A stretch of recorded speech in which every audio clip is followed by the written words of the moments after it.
Friends of the Forest, Chapter 2. The Beaver Law.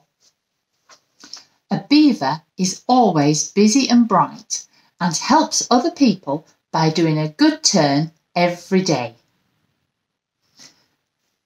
That night, as the Jones family were getting ready for bed, they heard raindrops on the roof of their house. The rain kept falling all night. In the morning, as the sun rose, its rays glistened on the wet leaves and grass. When the Jones family were sat around the table eating breakfast, Rainbow frowned and said, "I'm really worried about our new friends, the beavers. With all that rain last night, the river will have flooded, and the high water may have damaged their dam. Shall we go and see if they're okay?" The family put on their wellies and waterproof coats and trudged up the forest trail to the beavers' dam. Where the path was flooded or too bumpy for Ringtail's wheelchair, Rusty and Bubbles helped him. When they arrived at the dam, Rainbow saw that she was right. The high water had washed away part of the dam and water was pouring through the gaps. "Oh no," cried Sunshine. "Rainbow was right. The dam is broken. Whatever can we do to help the beavers?" "We may not have to do anything," replied Rainbow. "Why don't we just sit on those big rocks over there and watch for a while?" As the family made their way over to the rocks, they saw the first beaver appear. The beaver looked at the dam. She was quickly joined by lots of the other beavers. They were carrying logs and branches and began working together to repair the dam. "Well," said Hawkeye, "now I know why beavers are busy and bright."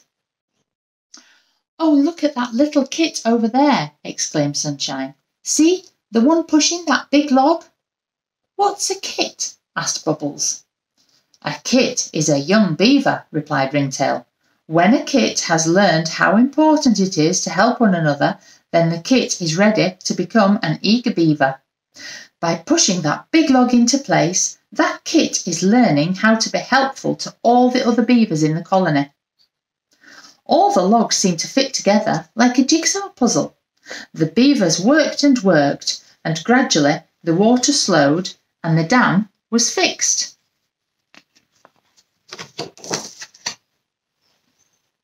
The beavers knew that by working hard, staying cheerful and helping each other, they could get the job done, and, although it was a tough job, it was still fun. "Well," said Hawkeye, "now I know why beavers are busy and bright." The beavers checked to see that no more water was coming through, and then, taking a breath of air, they dived to the bottom of the pond to the entrance of their lodge. They swam along the tunnel that connected the lodge to the pond and then had a well-earned rest in their safe, warm lodge. Walking back to their house, the Jones family talked about how the beavers seemed to work together. Hawkeye said, "Do you know, I think that fixing the dam would have been such hard work for just one beaver, and it would have taken an awfully long time to do. When all the beavers came together to help, the job was done in no time, and they were all happy." "Perhaps we should work like the beavers at our home," suggested Rusty. "We could all share the jobs, like cleaning up after dinner and keeping our bedrooms tidy." "Yes," said Rainbow, "and by working together we could make the harder jobs more fun, get them done quicker, and have more time to play." "Or go swimming," chimed Bubbles. "Hooray! Let's do that," agreed everyone as they made their way back home.